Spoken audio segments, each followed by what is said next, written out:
L'actualité à travers le monde, c'est maintenant, mesdames et messieurs, bienvenue à ce bulletin d'information. Voici les détails. Les républiques populaires de Chine et le Congo ont convenu, à travers leurs dirigeants respectifs, d'intensifier la coopération pour une communauté d'avenir à partager de haut niveau. À l'occasion d'une conférence animée hier, vendredi 12 septembre 2025 à Brazzaville, l'ambassadrice de Chine, Han Qing, a révélé que les relations vieilles de 6 décennies entre ces deux États étaient un modèle de réussite sur le continent africain où son pays a décidé une suppression de douane en général et avec le Congo en particulier en vue d'améliorer l'environnement des affaires en développant les échanges économiques et commerciaux. Le verdict dans le procès de Joseph Kabila, l'ancien président congolais jugé pour complicité avec le M23, n'est toujours pas tombé.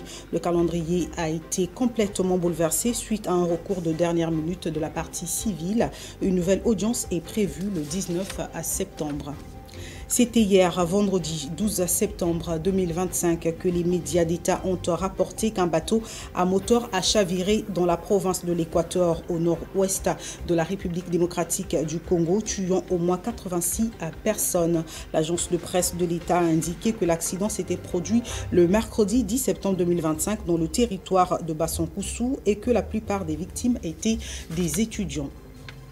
Sushila Karki a été désignée nouvelle première ministre après 2 jours de manifestations violentes portées par la jeunesse durant lesquelles 51 personnes sont mortes.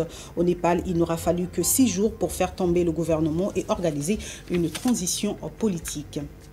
C'est donc cette semaine que Sébastien Lecornu est arrivé à Matignon, une nomination rapide pour le nouveau Premier ministre, 24 heures après la chute de François Bayrou. Le président de la République voulait aller vite, notamment pour faire redescendre la pression autour de sa personne.